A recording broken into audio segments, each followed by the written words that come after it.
मान्यवर, अभी एक फैशन होगा, अभी एक फैशन होगा, आम्बेडकर आम्बेडकर आम्बेडकर आम्बेडकर आम्बेडकर आम्बेडकर। इतना नाम अगर भगवान का लेते तो 7 जन्मों तक स्वर्ग मिल जाता।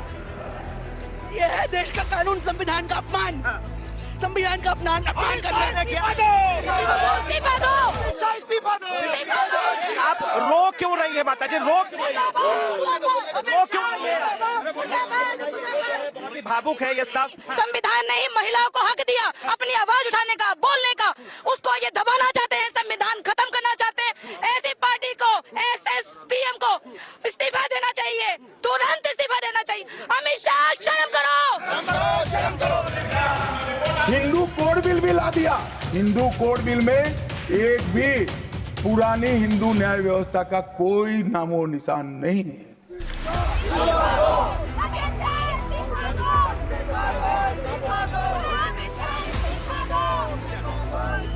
गोपाल यादव, मल्लिकार्जुन खड़गे, राहुल गांधी और प्रियंका गांधी वाड्रा भी इस प्रदर्शन में शामिल हुए। सबने नारे लगाए कि अंबेडकर का अपमान नहीं चलेगा और अमित शाह के इस्तीफे की मांग की गई।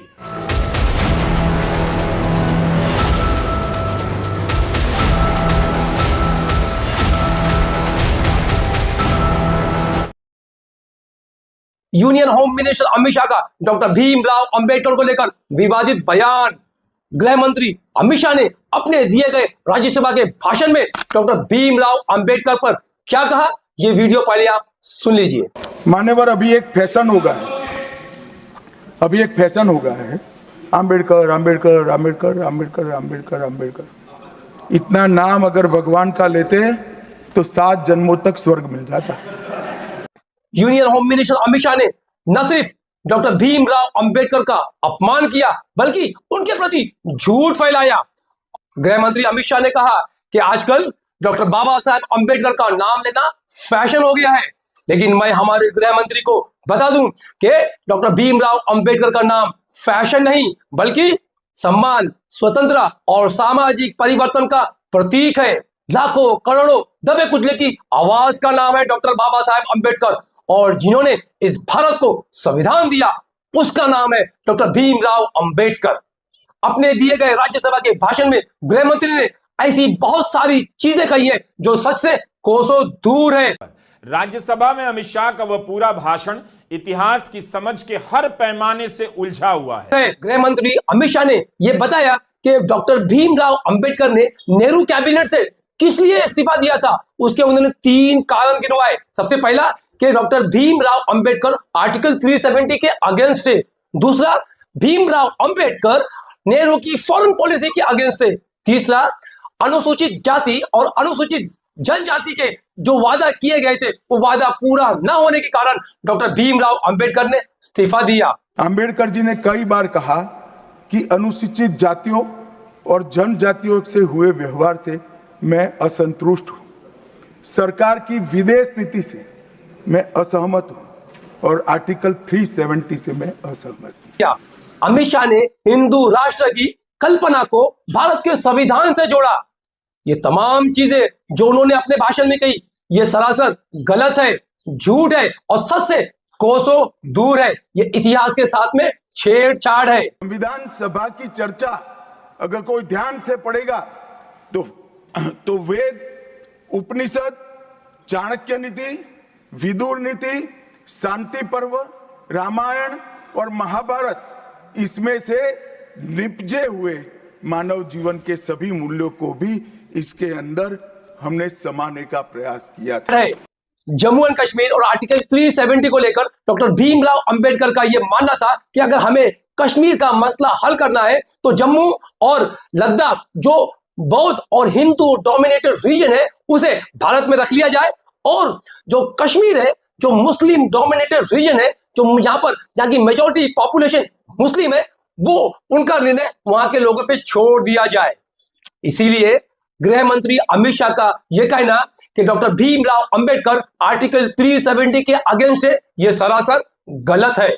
गृह मंत्री अमित शाह ने हिंदू राष्ट्र की कल्पना को भारत के संविधान से जोड़ा, जो सरासर गलत है। हिंदू राष्ट्र और संविधान को लेकर डॉक्टर भीमराव अंबेडकर का यह मानना था, जो उन्होंने अपनी किताब द पार्टीशन ऑफ इंडिया में लिखी है। उन किताब में उन्होंने हिंदू राष्ट्र को लेकर अपनी नाराजगी व्यक्त की है। डॉक्टर अंबेडकर की एक किताब है पाकिस्तान या भारत का विभाजन। 1945 में प्रकाशित इस किताब के पेज नंबर 354-355 पर लिखा है, अगर हिंदू राज सच्चाई बन जाता है तो इसमें कोई शक नहीं कि यह इस देश के लिए सबसे बड़ी विपदा होगी।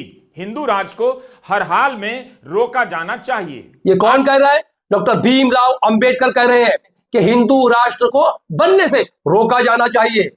डॉक्टर भीमराव अंबेडकर का यह मानना था कि हिंदू राष्ट्र जो हिंदू धर्म के आधार पर राज्य व्यवस्था होगी, जो भारत के लोकतंत्र और समावेश दृष्टिकोण के खिलाफ है।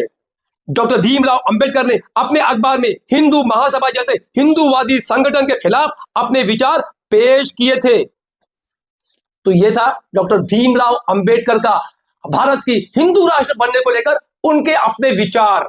अब हम बात करते हैं सरदार पटेल की। सरदार पटेल जो बीजेपी के एक आइकॉन लीडर है, बीजेपी के क्या पूरे देश के आइकॉन लीडर है, और सबसे बड़ा स्टैच्यू ऑफ यूनिटी हमारे देश यानी गुजरात में बना है। उस सरदार पटेल का भारत के हिंदू राष्ट्र की कल्पना को लेकर क्या विचार था, वो भी आप सुन लीजिए। डॉक्टर अंबेडकर ही नहीं, सरदार पटेल ने भी इसका विरोध किया था। फरवरी 1949 में सरदार पटेल ने हिंदू राज यानी हिंदू राष्ट्र की चर्चा को एक पागलपन भरा विचार बताया था। 1950 में उन्होंने अपने श्रोताओं को संबोधित करते हुए कहा, हमारा एक धर्मनिरपेक्ष राज्य है, यहां हर एक मुसलमान को यह महसूस करना चाहिए कि वह भारत का नागरिक है और भारतीय होने के नाते उसका समान अधिकार है।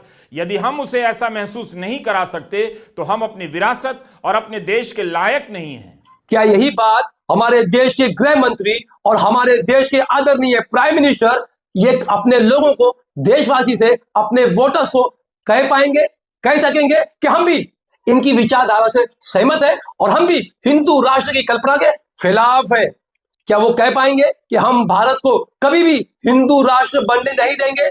ऐसा वो नहीं करेंगे, क्योंकि उनका कोर वोटर्स है, जो उनके वोटर्स है बीजेपी के, वो नाराज हो जाएंगे, वो उसे कट जाएगा, वो उसे दूर चले जाएंगे। तो क्या हिंदू राष्ट्र की मांग संविधान के खिलाफ नहीं? एमएस गोलवालकर अपनी किताब द बंच ऑफ थॉट्स में कहते हैं, संविधान के प्रति अपनी नापसंदी जाहिर करते हैं, और सावरकर की भी यही राय है। सावरकर के मुताबिक भारत के संविधान में भारतीयता नहीं है। अब गोलवालकर के, सावरकर के विचार एक तरफ, डॉक्टर भीमराव अंबेडकर के, सरदार पटेल के विचार एक तरफ। अब देश को यह तय करना है कि वो किसके साथ जाएगा, किसके साथ खड़ा है, उसे किसकी बात माननी है, किसकी सुननी है, कौन हिंदू राष्ट्र चाहता है और कौन हिंदू राष्ट्र नहीं चाहता है। सावरकर को लेकर राहुल गांधी ने क्या कहा है, यह भी आप सुन लीजिए। Modern interpretation of the ideas of the RSS has to say about the Constitution of India and about how he thinks India should be run. The worst thing about the Constitution, the worst thing about the Constitution of India is that there is nothing Indian about it.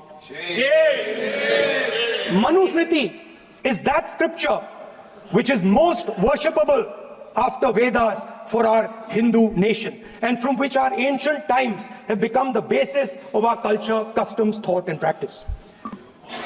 This book for centuries has codified the spiritual and divine march of our nation.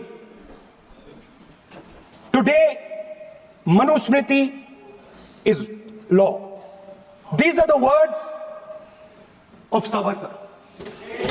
Mr. Savarkar has clearly stated in his writings that there is nothing Indian about our Constitution. He has clearly stated that the book India is run by should be superseded by this book.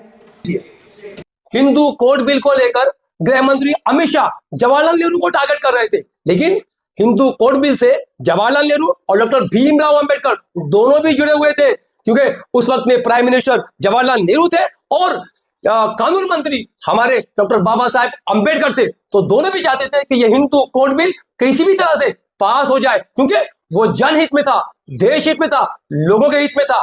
तो गृह मंत्री अमित शाह नेहरू को target कर रहे थे, लेकिन कहीं ना कहीं डॉक्टर बाबा साहेब अंबेडकर भी उनके इस भाषण के जरिए टारगेट हो रहे थे। हिंदू कोड बिल में एक भी हिंदू परंपरा का नामो निशान नहीं।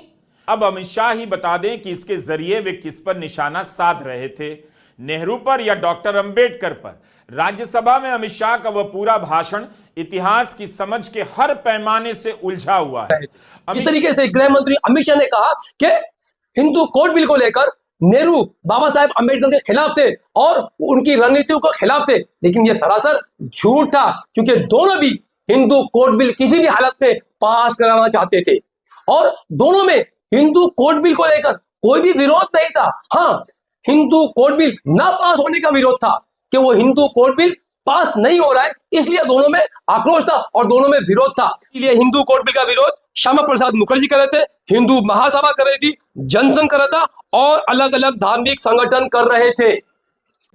दिसंबर 1949 में दिल्ली के रामलीला मैदान पर डॉक्टर भीमराव अंबेडकर का और जवाहरलाल नेहरू का पुतला किसने जलाया था? क्या उसमें आरएसएस, जनसंघ और हिंदू महासभा के लोग नहीं थे? समय केवल हिंदू कोड बिल का विरोध नहीं हो रहा था, डॉक्टर अंबेडकर का भी हो रहा था। जातिगत हमले हो रहे थे और कौन कर रहा था? 12 दिसंबर 1949 को आरएसएस के कार्यकर्ताओं ने दिल्ली में डॉक्टर अंबेडकर और नेहरू का पुतला जलाया। आरएसएस इसका विरोध कर रहा था। रामचंद्र गुहा की किताब इंडिया आफ्टर गांधी का हवाला हम पहले दे चुके हैं। 19 दिसंबर 2024 के इंडियन एक्सप्रेस में यशी ने भी लिखा है, ऑर्गेनाइजर ने इस बिल का विरोध किया। 2 नवंबर 1949 को अपने एक लेख में इसे हिंदुओं की आस्था पर सीधा हमला बताया। लिखा गया कि किसी महिला को तलाक देने का अधिकार हिंदू विचारधारा के खिलाफ विद्रोह। इस हिंदू कोड बिल लाने से पहले डॉक्टर भीमराव अंबेडकर ने, जिनके पास इतनी सलाहियत, इतना इल्म, इतनी नॉलेज थी, उन्होंने अपनी पूरी नॉलेज, पूरा इल्म झोंक दिया था। जिस तरीके से उन्होंने भारत के संविधान बनाने में अपनी पूरी सलाहियत लगा दी थी, उसी तरह से उन्होंने पूरा एफर्ट किया था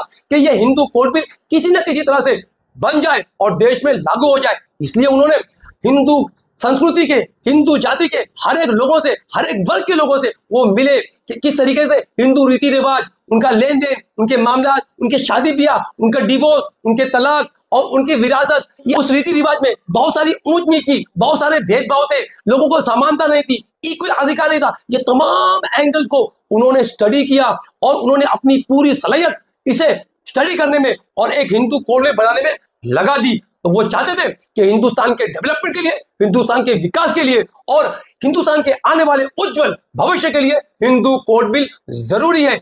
इसीलिए डॉक्टर भीमराव अंबेडकर चाहते थे किसी ना किसी तरह से यह हिंदू कोड बिल पास हो जाए और पूरे देश में लागू कर दिया जाए।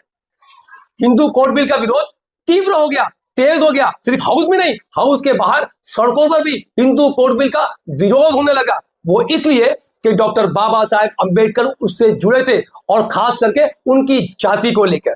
और दूसरा यह भी वजह है कि 1927 में डॉक्टर भीमराव अंबेडकर ने मनुस्मृति का दहन किया था, उसे जलाया था। तो इसीलिए जितने भी उच्च जाति के लोग थे और उनके लीडर्स थे, उन्होंने इसे विरोध किया और किसी भी एंगल से ये बिल को पास न होने की उन्होंने ठान ली थी। और यही वजह थी कि बिल हाउस में पास नहीं हो सका। ये बात डेफिनेटली सही है कि डॉक्टर भीमराव अंबेडकर ने नेहरू कैबिनेट से इस्तीफा दिया, लेकिन इसके कारण नेहरू का विरोध नहीं था। इसका कारण यह था कि वो बिल पास नहीं हो सका था। ये तमाम चीजें डॉक्टर चित्रा सिन्हा ने अपनी किताब में लिखी है। ये इतिहास है, ये रियलिटी है, ये फैक्ट है। इसीलिए गृह मंत्री का भाषण सुनिए और रियलिटी क्या है वो आप फैक्ट चेक कर लीजिए। नेहरू कभी भी डॉक्टर भीमराव अंबेडकर के खिलाफ नहीं थे।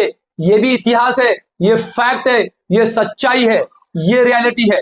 इतिहास कलम से लिखा जाता है, न कि लाठी के जोर पर। मैं आज जब आप सबके सामने उपस्थित हुआ हूं, तब राज्यसभा में मेरे बयान को तोड़ मरोड़ कर पेश किया गया। मेरा मीडिया के सभी मित्रों से आग्रह है, कांग्रेस ने सार्वजनिक जीवन में जो पद्धति की है कि बयानों को तोड़ मरोड़ कर पेश करना, हो हल्ला मचाना और भ्रांति खड़ी करना। हमारे गृह मंत्री ने कहा कि मेरे भाषण को, मेरी स्पीच को तोड़ मरोड़ करके आदि काट के पेश किया गया है। तो हम चाहते हैं कि अमित शाह, गृह मंत्री अमित शाह का भाषण संसद टीवी पे, यूट्यूब पे उपलब्ध है। आप पूरा भाषण सुन लीजिए। हमने उनके पूरे भाषण को एनालाइज करने की कोशिश की है। याद रखिए कि न्यूज तो सबके पास है, वीडियो तो सबने देख लिया है कि गृह मंत्री अमित शाह ने हाउस में क्या बोला, किस तरीके से बोला, लेकिन हमारा न्यूज चैनल नहीं है, हमारा एनालिस्ट है। हम सोशल और पॉलिटिकल मुद्दों को एनालाइज करते हैं, स्टडी करते हैं कि वो चीज क्यों हुई, किस लिए हुई, क्या वजह थी, क्या हकीकत थी, क्या रियलिटी थी, सच्चाई है कि झूठ है। हम उसे फैक्ट चेक करते हैं, क्रॉस चेक करते हैं और इतिहास से कंपेयर करते हैं ताकि लोगों को, आप लोगों को, जनता को रियलिटी मालूम पड़े कि हकीकत और रियलिटी क्या है। एक न्यूज सुन लेना ये एक अलग चीज है, लेकिन अगर आपको सच्चाई जाननी है, इतिहास जानना है, हकीकत जानना है और अमित शाह ने उस हाउस में अपने भाषण में क्या सही बोला है और क्या गलत बोला है, ये तो पूरा इतिहास तो नहीं है, लेकिन हमने उससे कुछ उनके इस भाषण को फैक्ट चेक से कंपेयर किया, इतिहास से जोड़ के निकालने की कोशिश की है ताकि आप तक रियलिटी और हकीकत आ सके। ये हमारा प्रयास था, हमारी कोशिश थी। अगर आपको हमारा वीडियो पसंद आता है तो हमारे चैनल वॉली मीडिया ऑफिशियल को